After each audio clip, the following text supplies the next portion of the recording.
It was Halloween weekend. It was falling on a Saturday this year. My mum always takes decorations and giving out candy very seriously. It's almost like she has to compete with the neighbors to have the most sought-after house to trick-or-treat. We live on a corner in a regular suburban neighborhood. So when we're decorating, we also decorate the sidey of the house too. Since Halloween was a Saturday this year, kids started trick-or-treating earlier in the day. However, it was a cloudy, cold day, and there was a chance of rain in the forecast. My mum apparently couldn't understand that this may have been a factor as to why there weren't many trick-or-treaters out instead. After a few trick-or-treaters seemingly skipped our house, she assumed it was because there weren't enough decorations out to attract the trick-or-treaters. She told me to go get whatever containers were left in the attic containing decorations. I insisted this wasn't necessary, but she insisted otherwise and forced me to. So I went up to the attic, which is directly above my bedroom. The attic door is in the hallway upstairs. I pulled down the door and climbed up the ladder. We had the holiday containers sorted a specific way, so I went over to where the Halloween containers were. There were only a couple still left up there. I opened one to see what was inside and said good enough. I started dragging the container out towards the attic door. Then I carefully slid the container down the ladder. As I was about to climb down out of the attic, I thought I heard something on the opposite side of the attic, like a piece of wood cracking under the weight or pressure of something. I looked over to the wall of containers in the far corner.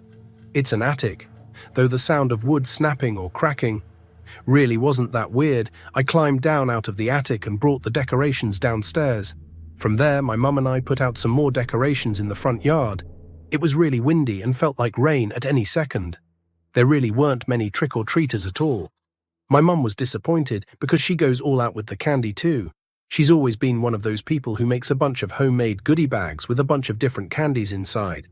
I could see how upset she was that she wasn't going to give most of them away. At this rate, the day progressed, and I was in my room playing video games on my laptop while my mum was downstairs in the living room and kitchen handing out candies to the few trick-or-treaters that would come, and then it started to rain, and that pretty much put a damper on the rest of the day. Trick-or-treaters wise, I was gaming in my room when I heard a crack from above my room in the attic. Again, not really abnormal, but I made a mental note that that was the second time I heard something from up there. The rest of the day was rainy, and that night it turned into a thunderstorm. Perfect for Halloween night. I used to be a big gamer in my teens, and so instead of going out with friends on a Saturday night, I would often just to stay in playing video games. Unfortunately, this night was no exception to that. I stayed up really late into the night. Past my parents, it was still raining outside. Then I heard something above me again. This time it sounded like footsteps. I was wondering if my mum was in the attic putting stuff away, but it was late at night. I sat and listened for a while. The sound stopped. I paused my game and went out into the hallway after a couple minutes, and I saw that the attic door was open. I now heard noises from downstairs in the kitchen. I heard the sound of things being moved around in the fridge. My heart was racing now. I tiptoed down the hall to my parents' room and quietly opened the door when I saw both my parents fast asleep in bed. I felt my stomach twist and I felt sick. I quietly closed the door and went up to my dad to shake him awake. He woke up easily and I whispered to him, "There's someone in the house." He immediately sat up and said, "What I said, there's someone in the kitchen right now in the fridge. I think they're hiding in the attic." My dad is not a large or confrontational man. He keeps a police baton under his bed in the case of an emergency, but I don't think he ever thought he'd have to actually use it. My dad told me to stay quiet. He went to go look out into the hall quietly. When he came back inside, he whispered that he saw someone down the hall climbing into the attic. He shut the bedroom door and he locked it, and then called by. Now my mum was awake too, but we all stayed as quiet as possible and didn't freak out. It was now a waiting game until the police showed up. My dad went downstairs to open the front door. The attic door was now shut. The police had to go inside, and they found some homeless-looking man hiding in the corner behind that wall of containers. The sounds I was hearing were in fact from a person. The whole time the man, while seeming dirty and kind of scary looking, apparently was very straightforward and honest. That he simply walked in when he saw the front door was open the day before and he had no place to sleep. He brought one of our blankets up there, and there was a jar of peanut butter up there too. that he was eating the whole thing is still very disturbing, and I wonder how things would have played out if I or my father confronted the man instead of the police. My parents didn't press any.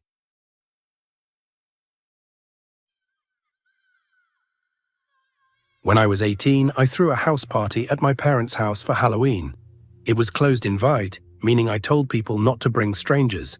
That was a rule my parents gave me. They were not at the house that weekend, which was why I was able to throw the party with another rule, being the place needed to be even cleaner than it was. Before the party, I invited around people, and probably around ended up showing up. The party started around it was starting to get dark out. It would be partially in the backyard and partially the first floor. My parents left me money for refreshments like sodas and food to leave in the kitchen for people to take. I told my parents it would be a non-alcoholic party, but I think they knew that was a load of my friend who's a few years older than me, brought his DJ equipment to DJ, and the party was in full swing. By dark, everyone seemed to listen and not bring strangers, because I recognized everyone. Just about everyone came up to me and greeted me after entering. I didn't drink too much, because it was my party and I wanted to be somewhat responsible, but everyone else was getting drunker. The later the night went, eventually one of my friends came out of the house after getting food, and he asked who that guy in the skeleton bodysuit inside the house was. I didn't recall seeing anyone in a bodysuit costume. So I went inside the house, where there were a few people hanging out in the kitchen. I asked if they saw someone wearing a skeleton bodysuit, and someone told me, yeah, it seemed like he was snooping around the house. I grew concerned when I heard this, and I asked if anyone invited him or knew who it was. No one inside knew him.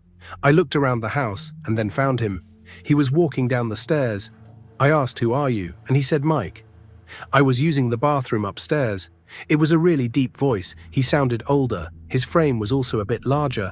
Not like muscular, just a stockier looking build. I asked who invited you, and he said Tom.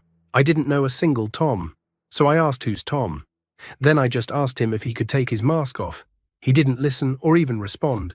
He just walked past me towards the front door. Then he left. I ran upstairs to check if any of the rooms had been gone through, and if anything had been stolen. All the doors upstairs, except for the bathroom door, were closed, and after a quick look, it seemed nothing was stolen. So I went to lock the front door, and then I told a bunch of my friends about how weird that just was. I went outside to ask a few friends if they knew who invited the skeleton guy, and not a single person knew who it was. Eventually I gave it a rest. The party was winding down around midnight. Most people were starting to leave. A few close friends stayed behind a little later to help clean up after all was said and done. It was a successful party when everyone was gone. I started getting ready for bed. One of my friends, Vinny, stayed over on the couch downstairs. After brushing my teeth and changing into pajamas, I decided to go hang out with Vinny in the living room. For a while we had some drinks and just watched funny YouTube videos on TV. My little sister, who was asleep by now, she didn't hang outside with the party because she was too young. We were being quiet so as not to wake her. But when Vinny and I both heard noises from upstairs, it seemed that we woke her up. I was expecting the sounds, which sounded like footsteps, to move to the bathroom or something. I got a little confused when I never heard my sister's door open. I decided to go upstairs just to check on her. I knocked on her door and she didn't answer. I opened it a crack and saw that she was sleeping. So what were those sounds I was hearing?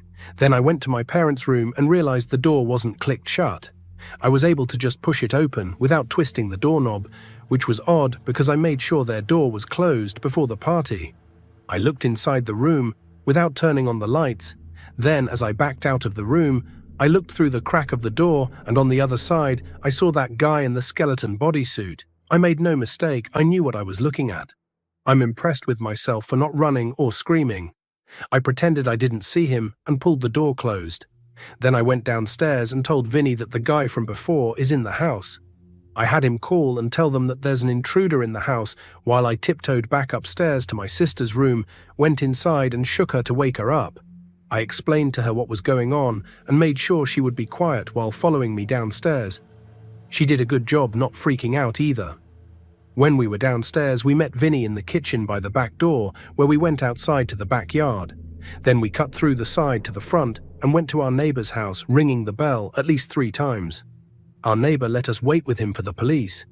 But at some point before the police got there, that guy escaped through our parents' bedroom window. I know because the window was now open. Their closet door was also open, where my dad keeps his safe. It's as if it was someone who knew about the safe being there that tried breaking into it, or just taking the whole safe out from the floor. It was obvious how the man broke in. He simply just walked into the party again.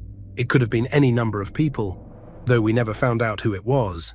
But it was someone who knew I was having a party, someone older, and someone who knew about my parents' safe. My sister ended up telling our parents about it, and obviously that was the last party I was ever allowed to throw at their house.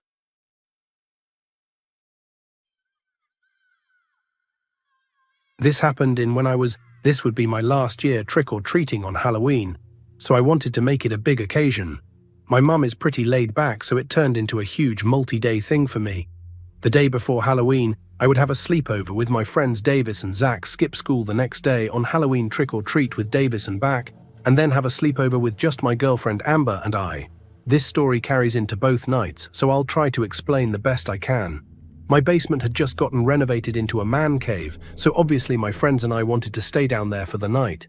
The basement had a long hallway right to the man cave. The light switch to the hallway didn't work. It had a pretty creepy vibe, but for tonight that would be a good thing. My mum made us cookies, and then we went down into the cave.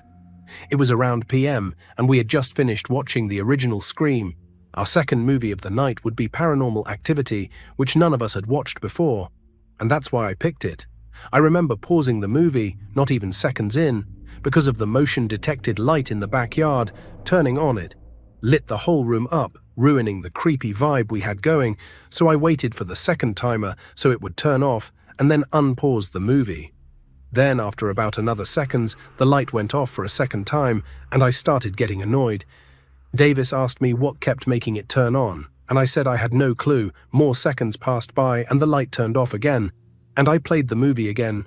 It was at this point I wanted to know what the hell was going on, and so I asked for Davis and Zach to come upstairs with me so I could see what it was. They agreed and went up the stairs to look through my back door. By the time we got there, the light in the backyard had turned off, so it was hard to see. We stood for minutes waiting for something to happen, but nothing ever did. We went back down to the den and decided to turn off the movie for the night and just sit on our phones and talk. We weren't really invested in it anyway. About hours later, everyone was asleep except for me. I was just scrolling on my phone when the familiar glow of the motion light came through the window.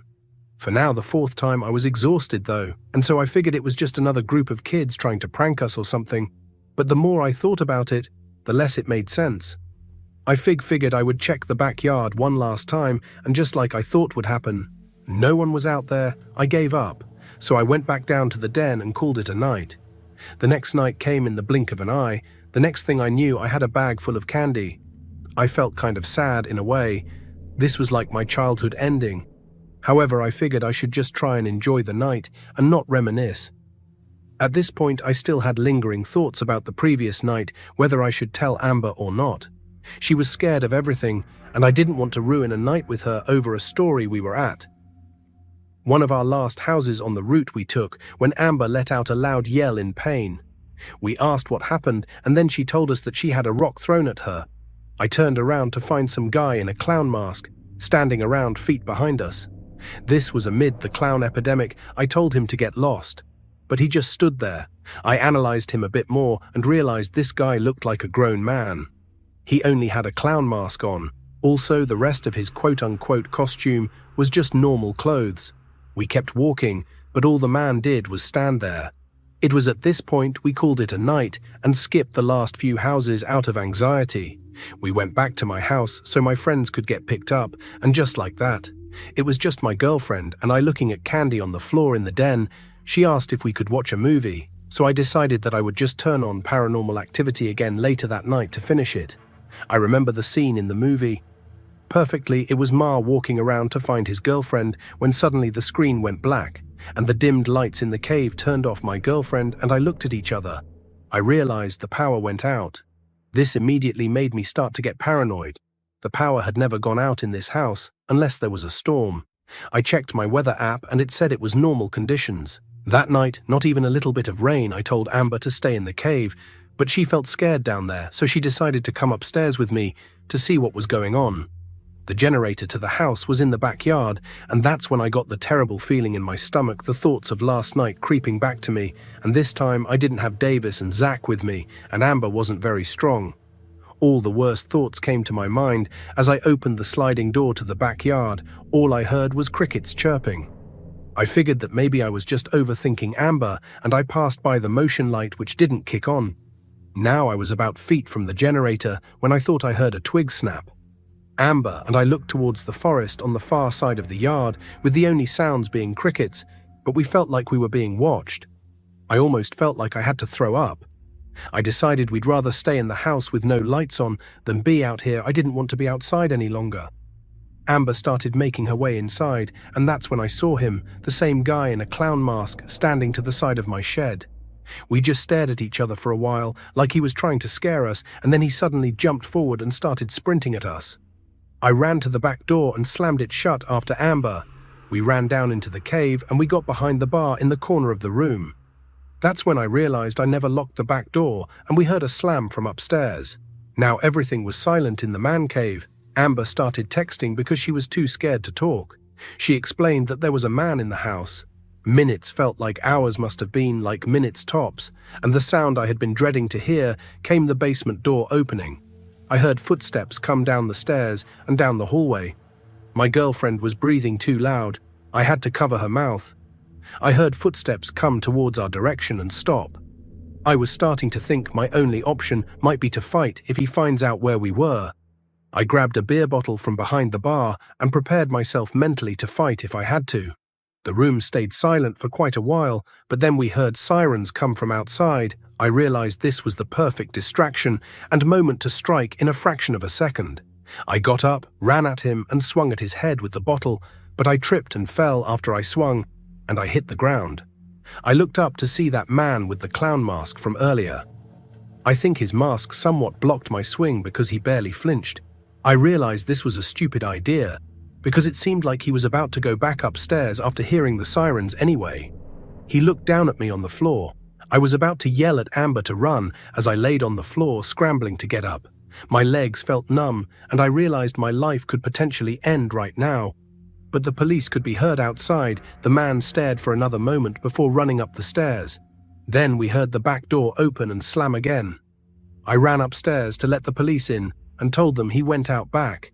And of course, you're wondering, the answer is no. The police somehow never caught this guy to my knowledge. I can't go down to that man cave alone anymore without feeling anxious even to this day. So we would hang out at Amber for a while. After that, there's nothing I can do but look back and be grateful that we're still alive. I'll never forget that feeling of looking up and seeing that clown mask staring down at me as I flailed on the ground.